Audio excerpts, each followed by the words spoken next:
श्यामू, कमरे में हमारे बीच जो भी हुआ किसी को पता नहीं चलना चाहिए, ठीक है? ठीक है मैडम, अब मैं किसी को नहीं बताऊंगा। लेकिन क्या मैं रोज आपके कमरे में आ सकता हूँ? हाँ, आ सकते हो, लेकिन किसी को पता नहीं चलना चाहिए कि तुम रोज रात को मेरे कमरे में आते हो। तो ठीक है मैडम, मैं रोज आपको मिलने आऊंगा, आपको खुश करने के लिए। हाँ श्यामू, रोज आना, लेकिन आज की तरह खाली हाथ मत आना। अगली बार मेरी पसंद की कोई चीज लेकर आना। दोस्तों, आज की कहानी एक ऐसे सुनसान और डरावने सच की है जो रात के अंधेरे में दफन था। ये कहानी है एक गरीब सिक्योरिटी गार्ड रघुवीर और एक रहस्यमयी बुजुर्ग मालकिन सरिता देवी की। एक ऐसी पुरानी हवेली जहां रात में परिंदा भी पर नहीं मारता। वहां हर अमावस्या की रात एक बुजुर्ग औरत आती है। लेकिन जब रघुवीर को पता चलता है कि वो जिस मालकिन से बातें करता है वो तो 5 साल पहले ही मर चुकी है, तो उसके पैरों तले जमीन खिसक जाती है। क्या एक मुर्दा इंसान किसी जिंदा इंसान से कोई फेवर मांग सकता है? आगे जो होगा वो आपकी रूह कंपा देगा। दोस्तों, अगर आप ऐसी ही दिल दहला देने वाली कहानियां सुनना चाहते हैं तो हमारे चैनल रोमांस जंक्शन को सब्सक्राइब जरूर करें। और दोस्तों, कमेंट करके अपना और अपने शहर का नाम जरूर बताना ताकि मुझे पता चले कि मेरी आवाज़ कहां तक पहुंच रही है। क्योंकि आपका दोस्त आरजे हमेशा आपके लिए ऐसी ही दिल छू लेने वाली कहानियां लाता रहेगा। रघुवीर उत्तर प्रदेश के एक छोटे से गांव सोनपुरी का रहने वाला था। बचपन से ही उसने अपनी जिंदगी में सिर्फ गरीबी, भुखमरी और लाचारी ही देखी थी। उसके पिता एक मजदूर थे जिन्होंने शराब के लालच में अपना सब कुछ दांव पर लगा दिया और एक दिन सड़क किनारे बेहोश पड़े मिले। उनकी सांसें तो चल रही थीं, लेकिन आंखों में कोई जिंदगी नहीं बची थी। रघुवीर के कंधों पर अपनी बीमार माँ और एक नन्ही बहन की जिम्मेदारी आ गई थी। गांव में सूखा पड़ा था और खेतों की मिट्टी पत्थर बन चुकी थी।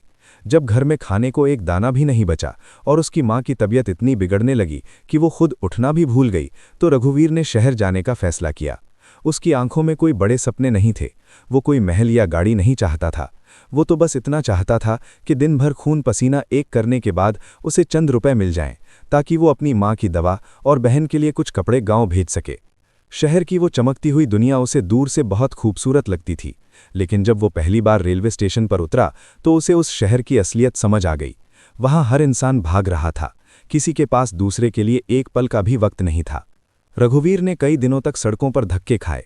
उसने लोगों के सामने हाथ जोड़े कि कोई उसे काम दे दे, लेकिन उसके मैले कपड़े और उसकी लाचारी देखकर लोग उसे दुत्कार देते थे। कई रातें उसने स्टेशन के ठंडे फर्श पर भूखे पेट गुजारी। जब उसकी सारी उम्मीदें टूटने लगी थीं और उसे लगने लगा था कि वो शहर में ही घुटकर मर जाएगा, तब उसे एक ठेकेदार मिला। उस ठेकेदार ने रघुवीर को ऊपर से नीचे तक देखा और एक बहुत ही अजीब सी मुस्कान के साथ कहा कि एक नौकरी है। वो एक पुरानी और बंद पड़ी हवेली की पहरेदारी का काम था। ठेकेदार ने उसे बताया कि वो जगह शहर से बहुत दूर है और वहाँ कोई आता जाता नहीं है। रघुवीर को बस रात के वक्त वहाँ हवेली के बड़े लोहे के गेट पर बैठना था। रघुवीर के लिए ये किसी चमत्कार से कम नहीं था। उसने बिना कोई सवाल किए तुरंत उस काम के लिए हाँ कर दी। उसे नहीं पता था कि वो अपनी जिंदगी के सबसे भयानक फैसले पर मुहर लगा रहा था। वो हवेली शहर की आबादी से करीब 20 किलोमीटर दूर एक बहुत ही सुनसान और जंगली इलाके में थी। जब रघुवीर पहली बार वहां पहुंचा तो दिन का उजाला होने के बावजूद उस जगह पर एक अजीब सी मनहूसियत छाई हुई थी। मीलों दूर तक सिर्फ सूखी बंजर जमीन, कटीली झाड़ियां और सन्नाटा था। हवेली की इमारत बहुत विशाल और खौफनाक थी। इसका नाम था शांति विलास, लेकिन उस नाम का मजाक लगता था। उसकी ईंटें काली पड़ चुकी थीं और जगह जगह से प्लास्टर टूटकर गिर रहा था। हवेली के चारों तरफ एक ऊंची दीवार थी जिस पर लोहे के नुकीले तार बंधे हुए थे। मेन गेट बहुत बड़ा और भारी था, जिस पर सालों पुराना जंग लग चुका था। अंदर बड़े बड़े कमरे, टूटे फूटे फर्नीचर और पुरानी तस्वीरें किसी सोए हुए अतीत की तरह पड़ी थीं। हवेली की टूटी हुई छतों से जब हवा टकराती थी तो एक बहुत ही डरावनी सी आवाज़ पैदा होती थी, जैसे कोई अंदर बैठकर रो रहा हो। पास के गांव वाले कहते थे कि उस हवेली में कोई काला साया है और वहां रात के वक्त जाने वाला कभी लौटकर नहीं आता। लेकिन रघुवीर के लिए भूख और गरीबी का डर किसी भी भूत या साये के डर से बहुत बड़ा था। उसने हवेली के गेट के पास बनी एक छोटी सी टूटी हुई कोठरी में अपना सामान रख दिया। ठेकेदार ने उसे सख्त हिदायत दी थी कि वो किसी भी हाल में रात के वक्त हवेली के अंदर कदम नहीं रखेगा। उसे सिर्फ बाहर से पहरा देना था। शुरू के कुछ दिन और रातें बहुत भारी कटी। दिन में तो वो लकड़ियां बीनकर अपना खाना बना लेता था, लेकिन रात होते ही वो जगह किसी कब्रिस्तान से भी ज्यादा भयानक हो जाती थी। वहां कोई बिजली नहीं थी।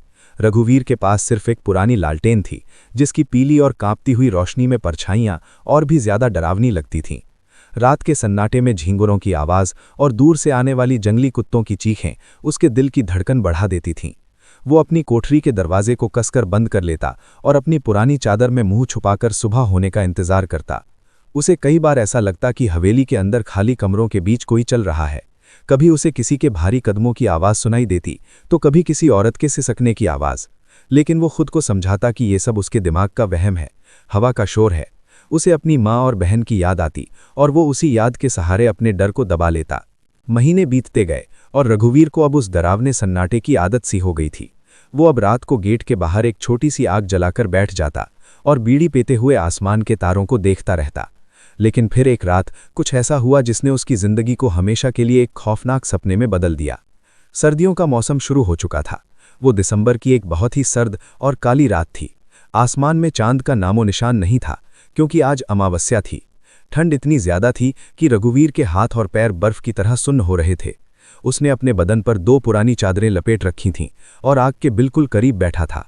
रात के करीब 2 बज रहे होंगे। अचानक हवा का रुख एकदम से बदल गया। जो हवा पहले सिर्फ सूखी और ठंडी थी, वो अचानक बहुत भारी हो गई। उस हवा में एक बहुत ही अजीब और बेचैन कर देने वाली महक घुल गई थी। वो महक किसी बहुत महंगे और पुराने इत्र जैसी थी, जिसके साथ कपूर और चंदन की सुगंध भी थी, लेकिन उसमें किसी चीज के जलने की एक सड़ी हुई गंध भी आ रही थी। रघुवीर ने तुरंत अपनी आंखें खोलीं। आग की लपटें अचानक फड़फड़ाने लगीं और हवा के एक तेज झोंके से आग बुझ गई। चारों तरफ सिर्फ और सिर्फ घुप अंधेरा छा गया। रघुवीर का दिल जोरों से धड़कने लगा। उसने जल्दी से अपनी लालटेन जलाई और उसे ऊपर उठाकर चारों तरफ देखा। बाहर एक बहुत ही घना कोहरा छा गया था, ऐसा कोहरा जिसमें हाथ को हाथ दिखाई नहीं दे रहा था। तभी उस कोहरे के बीच से बहुत दूर से उसे एक परछाई अपनी तरफ आती हुई दिखाई दी। इस वीरान जगह पर इतनी रात गए भला कौन आ सकता है? ये सोचकर रघुवीर के माथे पर पसीना आ गया। उसके पैर कांपने लगे। वो परछाई धीरे धीरे उसके करीब आ रही थी। जैसे जैसे वो परछाई साफ हुई, रघुवीर की आंखें फटी की फटी रह गईं। वो एक बहुत ही बुजुर्ग लेकिन अजीब सी औरत थी। उसने एक सफ़ेद और बहुत पुराने ज़माने की सिल्क की साड़ी पहन रखी थी, जिस पर चांदी का बेलबूटा बना हुआ था। उसके बाल पूरी तरह सफ़ेद थे और खुले हुए थे, जो हवा में उड़ रहे थे। लेकिन सबसे डरावनी चीज़ उसका चेहरा था। उसका चेहरा किसी सफ़ेद संगमरमर की तरह बेजान और पीला था। उसकी आंखों में कोई चमक नहीं थी, बस एक ऐसा गहरा और खालीपन था जिसे देखकर किसी भी इंसान की रूह कांप जाए। वो औरत बिना कोई आवाज़ किए, बिना अपने कदम ज़मीन पर रखे, बिल्कुल तैरती हुई सी रघुवीर के सामने आकर खड़ी हो गई। रघुवीर के गले से आवाज़ नहीं निकल रही थी। उसका पूरा शरीर लकवे का शिकार हो गया था। उसने बहुत हिम्मत जुटाकर अपने सूखे हुए होठों से पूछा, तुम कौन हो और इतनी रात गए यहाँ क्या कर रही हो? उस बुढ़िया ने रघुवीर की तरफ देखा। उसकी नज़रें इतनी ठंडी थीं कि रघुवीर को लगा जैसे उसका खून जम गया हो। मैं इस हवेली की मालकिन हूँ, सरिता देवी, उस बुढ़िया ने कहा। उसकी आवाज़ में कोई भावना नहीं थी। वो आवाज़ हवा में गूंजती हुई रघुवीर के कानों में पड़ी। रघुवीर को याद आया कि ठेकेदार ने बताया था कि हवेली के मालिक बहुत अमीर हैं और शहर में रहते हैं। इस बुढ़िया के लिबास और उसके रुतबे को देखकर रघुवीर को लगा कि शायद ये सच कह रही है। उसने तुरंत अपना सिर झुका लिया और डरते हुए बोला, मुझे माफ़ कर दीजिए मैडम, मैंने आपको पहचाना नहीं। मैं यहाँ का नया गार्ड हूँ। सरिता देवी ने हवेली के जंग लगे हुए बड़े गेट की तरफ देखा। उसकी खाली आंखों में एक अजीब सा दर्द छलक आया। रघुवीर, क्या तुम्हें डर नहीं लगता इस अंधेरे से? इस हवेली की दीवारों में बहुत सी चीखें दबी हुई हैं। सरिता देवी की ये बात सुनकर रघुवीर की रीढ़ की हड्डी में एक सिहरन दौड़ गई। वो समझ नहीं पा रहा था कि इतनी अमीर मालकिन आधी रात को अकेले इस भयानक जगह पर क्या कर रही है। सरिता देवी ने फिर से रघुवीर की तरफ देखा और कहा, मैं हर अमावस्या की रात यहाँ आती हूँ। मेरा एक अधूरा काम है जो सिर्फ तुम कर सकते हो। रघुवीर एक गरीब और लाचार नौकर था। वो अपनी मालकिन को मना नहीं कर सकता था। उसने सिर झुकाकर पूछा, बताइए मैडम, मैं आपके लिए क्या कर सकता हूँ? सरिता देवी ने एक बहुत गहरी और ठंडी सांस ली और हवेली के पिछले हिस्से की तरफ इशारा करते हुए कहा, मुझे इस हवेली के पीछे वाले पुराने तहखाने से एक चीज चाहिए, लेकिन मैं खुद वहां नहीं जा सकती। तुम्हें मेरे लिए वो चीज लानी होगी। तहखाने का नाम सुनते ही रघुवीर का दिल बैठ गया। उसने हवेली का पिछला हिस्सा देखा था। वहां बहुत बड़ी और कंटीली झाड़ियां थीं और वो पुराना तहखाना देखने में ही बहुत मनहूस लगता था। उसके बारे में कहा जाता था कि वहां कभी नौकरों को कैद करके रखा जाता था और कई लोग वहां से कभी बाहर नहीं निकले। लेकिन मालकिन का सीधा हुक्म था। रघुवीर ने अपनी कांपती हुई उंगलियों से लालटेन को मजबूती से पकड़ा और सरिता देवी के पीछे पीछे चलने लगा। सरिता देवी हवेली के अंदरूनी हिस्से से होकर जा रही थीं। रघुवीर को ठेकेदार की बात याद आई कि अंदर नहीं जाना है, लेकिन अब वो मजबूर था। हवेली के अंदर का नज़ारा किसी डरावने सपने जैसा था। लालटेन की पीली रोशनी में बड़े बड़े कमरे, टूटी हुई झूमरें और पुरानी पेंटिंग्स ऐसी लग रही थीं जैसे कोई राक्षस अपना मुंह फाड़े खड़े हों। जमीन पर कांच के टुकड़े और बिखरा हुआ सामान पड़ा था। रघुवीर बहुत संभल कर चल रहा था, लेकिन उसने एक बात नोटिस की। सरिता देवी आगे आगे चल रही थीं, लेकिन जमीन पर बिखरे हुए कांच या सामान पर उनके कदमों की बिल्कुल भी आवाज नहीं आ रही थी। उनका सफेद पल्लू हवा में उड़ रहा था, लेकिन वो औरत किसी साए की तरह बिना कोई शोर किए आगे बढ़ रही थी। रघुवीर की धड़कनें अब उसके कानों में गूंज रही थीं। वो बार बार हनुमान चालीसा का पाठ मन में दोहरा रहा था।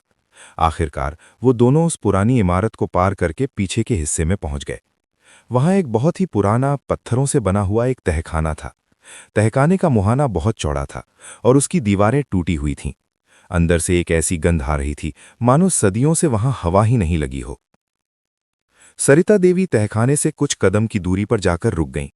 उन्होंने मुड़कर रघुवीर को नहीं देखा, बस अपने गोरे और ठंडे हाथ से तहखाने के अंदर की तरफ इशारा किया। उस तहखाने के अंदर उतरो रघुवीर। वहां नीचे एक पुराने संदूक में तुम्हें एक चांदी का कंगन मिलेगा। वो कंगन मुझे लाकर दो। रघुवीर ने डरते हुए तहखाने के अंदर झांक कर देखा। अंदर एकदम घुप और भयानक अंधेरा था।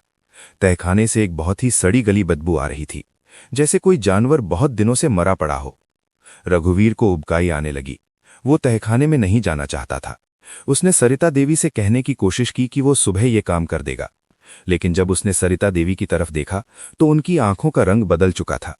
उनकी खाली आंखों में अब एक अजीब सा गुस्सा और बेबसी थी। रघुवीर समझ गया कि उसके पास कोई दूसरा रास्ता नहीं है। उसने हवेली के एक कोने में पड़ी एक पुरानी और मोटी सी रस्सी उठाई। उसने रस्सी का एक सिरा तहखाने के बाहर एक लोहे के खंभे से कसकर बांधा और दूसरा सिरा अपनी कमर में बांध लिया। लालटेन को उसने अपने दांतों के बीच दबा लिया और भगवान का नाम लेकर उस अंधेरे तहखाने में उतरने लगा। तहखाने की दीवारें बहुत ही चिकनी थीं और उन पर गीली काई जमी हुई थी। रघुवीर के हाथ बार बार फिसल रहे थे। नीचे जाते हुए अंधेरा और भी गहरा होता जा रहा था और वो सड़न अब बर्दाश्त के बाहर हो रही थी। करीब 40-45 फुट नीचे जाने के बाद रघुवीर के पैर जमीन पर पड़े। तहखाना सूखा हुआ था, लेकिन नीचे की मिट्टी बहुत दलदली और बदबूदार थी।